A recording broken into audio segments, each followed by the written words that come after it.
The skilful scientific meeting में संबोधि श्री आप सबका स्वागत करती है, अभिनंदन करती है।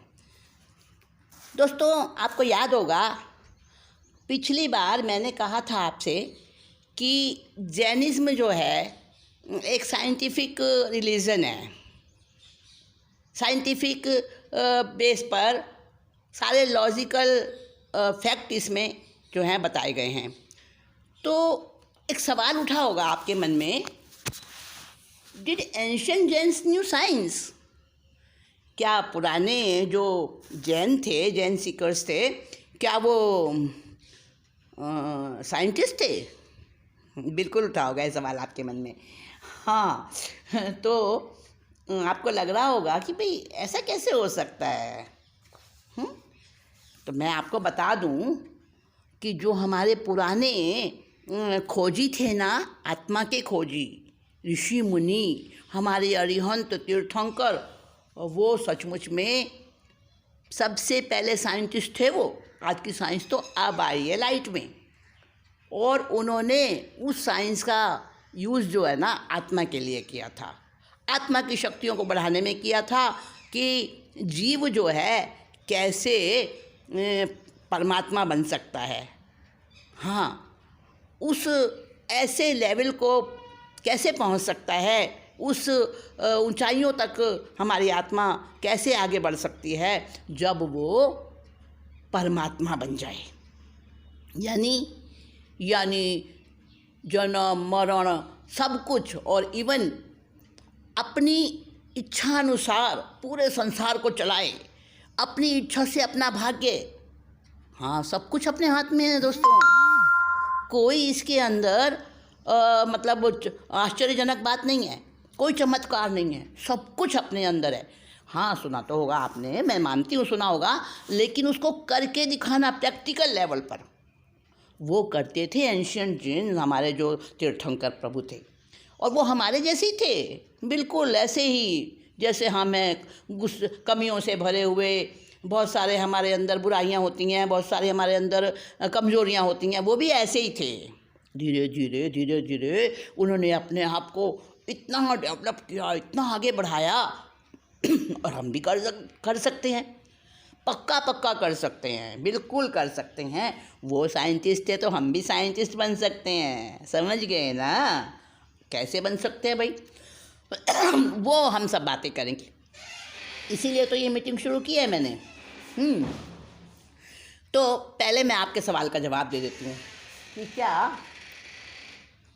पहले एंशिएंट जो हमारे तीर्थंकर्स थे वो क्या साइंस को जानते थे? बिल्कुल जानते थे, और अच्छी तरह से जानते थे, उससे आगे बढ़ के जानते थे, जितना कि आज के साइंटिस्ट जानते हैं उससे भी बहुत आगे, समझे? हाँ, तो कैसे विश्वास आए आपको? देखो, उन्होंने ऐसे साइंस के वो सारे सिद्धांत बताए जो आज की साइंस उनको मान रही है। उन्होंने क्या कहा? स्पेस। आज स्पेस का बड़ा नाम सुना होगा आपने, स्पेस। तो हमारे जो जैन पहले हमारे नॉलेजेबल जो हमारे सीर्स थे ना, तीर्थंकर ज्ञानी, और वो जानते थे कि स्पेस में क्या प्रॉपर्टीज़ होती हैं, स्पेस की प्रॉपर्टीज़ किस किस चीज़ में यूज़ होती हैं, और कैसे हमारे लाइफ के साथ स्पेस का रोल होता है, कैसे जुड़ा हुआ है। दूसरा क्या? मटेरियल, एटम, मैटर, उसको भी अच्छे से पहचानते थे। और मैटर की जो स्मॉलेस्ट यूनिट थी ना, जिसे आज एटम कहते हैं, एटम,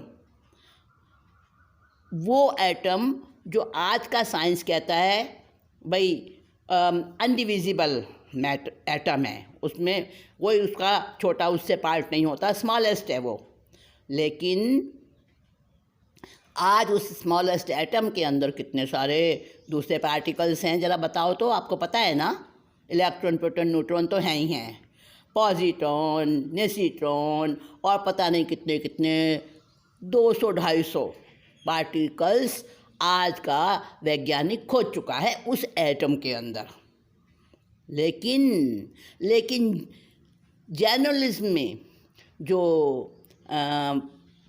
एटम है ना, जिसकी बात कही गई है, वो बहुत आगे वाला एटम है, उससे ज़्यादा सूक्ष्म से सूक्ष्म आप पहुंच भी नहीं सकते, इमेजिन भी नहीं कर सकते।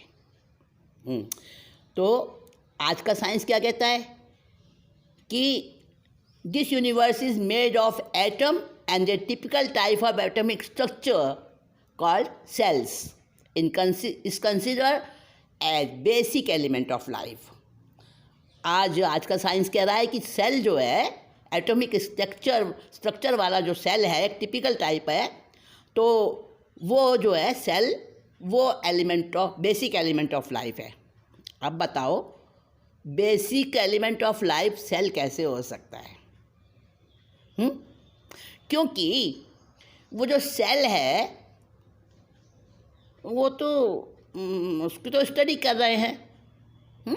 वो तो मटेरियल है, मटेरियलिस्टिक है, मैटर से बना हुआ है।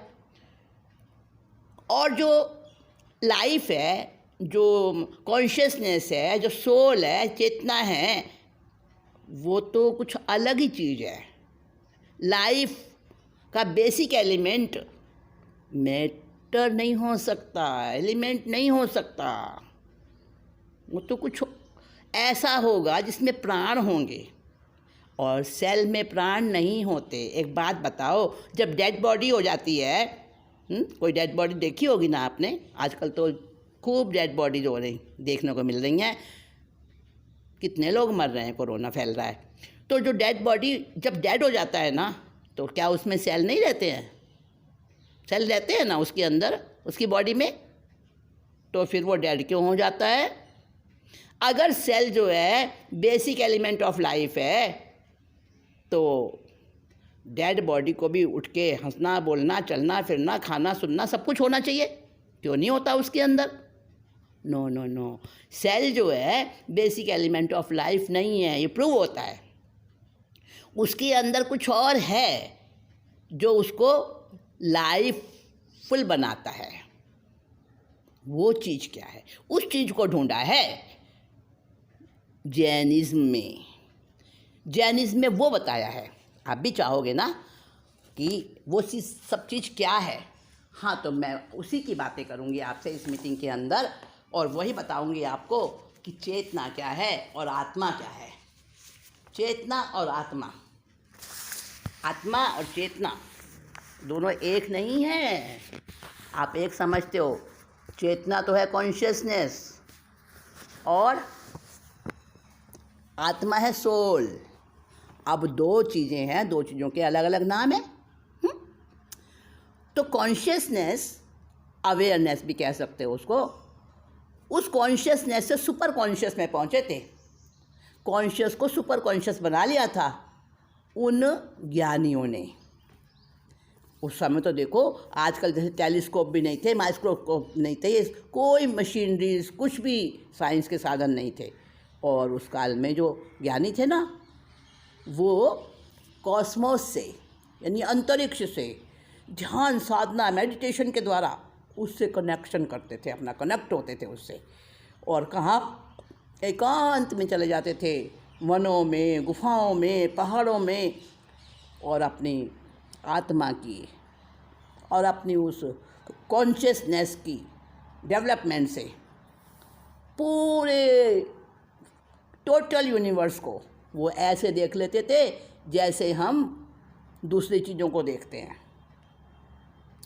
और इस प्रोसेस में उनकी जो आत्मा की शक्तियाँ थी ना, वो सारे लोक में फैल जाती थी, पूरे यूनिवर्स में, सब में फैल जाती थी। और उनकी कॉन्शियस वो सुपर कॉन्शियस बन जाती थी, उस स्टेट पे पहुंच जाते थे वो। अब ऐसी सुपर कॉन्शियस कैसे बन जाती थी भाई? कैसे अचीव हो जाती है ऐसी सुपर कॉन्शियस? आपको भी चाहिए, हाँ मुझे भी चाहिए, सबको चाहिए वो तो हमें समझना होगा कि कॉन्शियसनेस है क्या। पहले हम ये समझेंगे कॉन्शियसनेस है क्या। तो हाँ, आप कहोगे भाई कॉन्शियसनेस तो हमारे ब्रेन में रहती है, माइंड में। हाँ ठीक है, बिल्कुल सही है कि हमारे जो जितने भी आइडियाज़, विचार चलते हैं, सारे एक्टिविटीज़ चलती हैं, वो प्रोसेस क्या होती है, ब्रेन से कनेक्ट होती है सारी प्रोसेस, और ब्रेन से ही उसका जो है मैनेजमेंट होता है, वहाँ से ही उसका संचालन होता है। लेकिन ये भी मानोगे ना कि बहुत सारे विचार चलते रहते हैं ब्रेन में, बिना मतलब के, बेसिर पैर के, रैंडम। कभी कोई एक विचार उठता है, फिर दूसरा उठ जाता है पहले विचार से अलग, बिल्कुल अलग, अनकनेक्टेड, और फिर तीसरा कोई आ जाता है, फिर चौथा विचार आ जाता है, फिर ऐसे विचार चलते रहते, संकल्प विकल्प कहते हैं उसको, जाल पूरा फैल जाता है, पूरा दिमाग का जो है ना ये संकल्प विकल्प चलता रहता है, जो हमें कॉन्सेंट्रेट नहीं होने देता है, एकाग्र नहीं होने देता। बड़ी परेशानी है ना, सबको चाहिए कॉन्सेंट्रेशनेस और बन नहीं पाती है। तो हमारा जो ब्रेन है उसमें सब कुछ चलता रहता है, फालतू की बातें, बेसिर पैर की बातें। अब उन बेसिर पैर की बातों से जो हमें हमारा ब्रेन नॉलेज देता है, उसकी प्रोसेस क्या है? वो ब्रेन जो फालतू की विचारधारा चलती है ना, उसमें से सही ठीक को चुनकर और एक जैसे सिमिलर जो विचार है उनको चुनकर जो हमें बताता है, वो कैसे बता देता है ब्रेन। इस प्रोसेस को हमारे तीर्थंकरों ने समझा, जैन सीर्स ने समझा इस चीज़ को, और उन्होंने उसको फिर और डेवलप किया, आगे बढ़ाया। हाँ, मैं बता रही हूँ, मैं टॉपिक नहीं बदल रही हूँ, बिल्कुल मैं बता रही हूँ। तो मैं आपको कह रही थी कि दिमाग के अंदर सब वो चलता रहता है हमारा, फालतू की बातें, कभी एक विचार आएगा, फिर उससे बिल्कुल डिस्कनेक्ट दूसरा विचार आ जाएगा, हमें पता भी नहीं चलता। तो वो सब विचार कैसे आते हैं? न्यूरॉन्स से आते हैं। हमारे दिमाग में बहुत सारे न्यूरॉन्स का जाल बिछा हुआ है, और एक एक न्यूरॉन्स के जो कनेक्शन है ना, वो आसपास आजू बाजू वाले लगभग 5000 न्यूरॉन्स के साथ कनेक्ट होता है एक न्यूरॉन, समझ गए?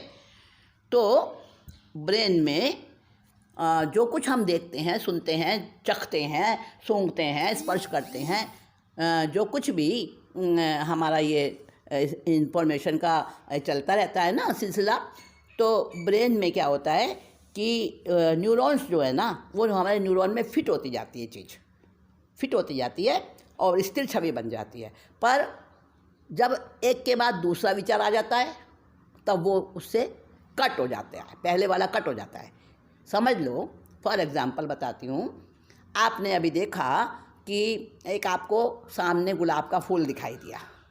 अब आपको दिख रहा है उसको, गुलाब का रंग, उसका आकार, उसकी सुंदरता, है ना। ये एक न्यूरॉन है जो आपको उसका रंग, उसका रूप, उसका आकार दिखा रहा है। और उसी समय आपको गुलाब की स्मेल भी आती है, बड़ी सुंदर, बड़ी अच्छी स्मेल आती है गुलाब की आपको। वो सुगंध लेने वाला दूसरा न्यूरॉन है, समझ गए? सेम न्यूरॉन नहीं है, वो डिफर है। तो अब जो आपका जो पहला न्यूरॉन जो कनेक्ट हुआ, जिसने आपको उस गुलाब का रंग रूप दिखाया है, उसका कलर दिखाया आपको, तो वो न्यूरॉन जैसे ही उसके अंदर विचार फिट हुआ, वो विचार जो उसकी फ्रीक्वेंसीज चल रही थी विचारों की, उसका भी रंग दिख रहा है, कैसा सुंदर है, कितना अच्छा है, कितना प्यारा है, वो न्यूरॉन में फिट हो गई सारी, और ब्रेन में उसकी पूरी पिक्चर बन गई। अब जो मान लो उसी बीच में आपको दिख गया कोई चूहा दौड़ता हुआ, कोई पक्षी उड़ता हुआ, अब उसका वो जो पिक्चर बनी वो दूसरा न्यूरॉन है उसमें बनी।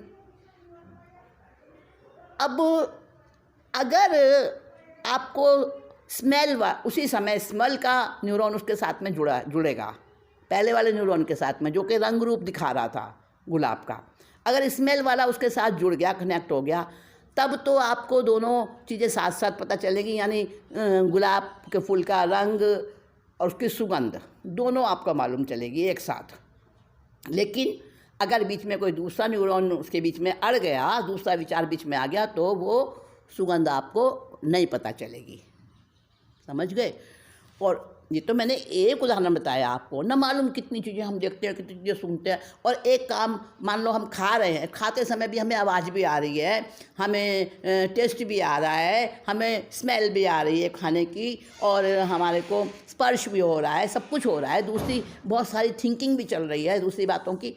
तो वो सारी बातें जो आपस में मिक्सअप होती हैं उसको हमारा ब्रेन कैसे अलग अलग करता है और कैसे हमको सिमिलर बातें एक साथ में पता चलती हैं। बड़ी बड़ी कॉम्प्लेक्सिव, बड़ी टिपिकल प्रोसेस है ये हमारे ब्रेन की।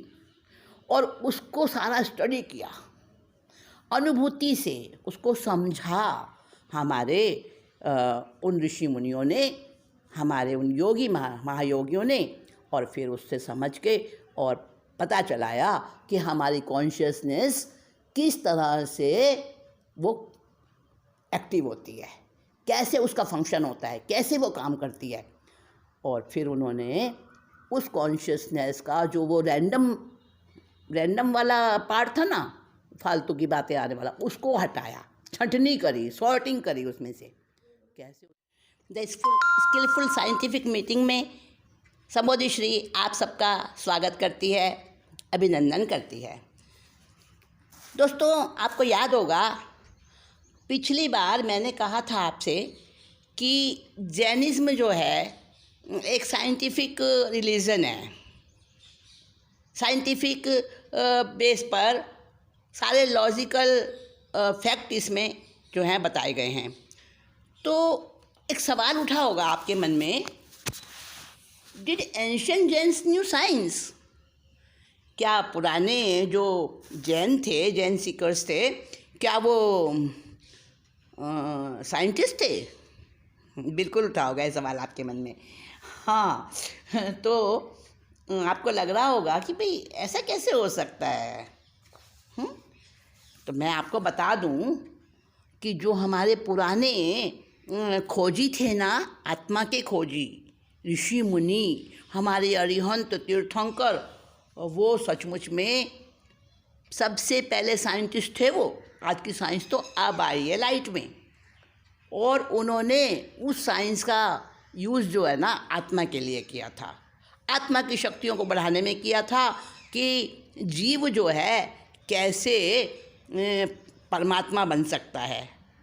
हाँ, उस ऐसे लेवल को कैसे पहुंच सकता है, उस ऊंचाइयों तक हमारी आत्मा कैसे आगे बढ़ सकती है जब वो परमात्मा बन जाए। यानी जन्म मरण सब कुछ, और इवन अपनी इच्छानुसार पूरे संसार को चलाए, अपनी इच्छा से अपना भाग्य। हाँ, सब कुछ अपने हाथ में है दोस्तों। कोई इसके अंदर मतलब आश्चर्यजनक बात नहीं है, कोई चमत्कार नहीं है, सब कुछ अपने अंदर है। हाँ, सुना तो होगा आपने, मैं मानती हूँ सुना होगा, लेकिन उसको करके दिखाना प्रैक्टिकल लेवल पर वो करते थे एंशिएंट जैन, हमारे जो तीर्थंकर प्रभु थे। और वो हमारे जैसे ही थे, बिल्कुल ऐसे ही जैसे हमें कमियों से भरे हुए, बहुत सारे हमारे अंदर बुराइयां होती हैं, बहुत सारे हमारे अंदर कमजोरियां होती हैं, वो भी ऐसे ही थे। धीरे धीरे उन्होंने अपने आप को इतना डेवलप किया, इतना आगे बढ़ाया, और हम भी कर सकते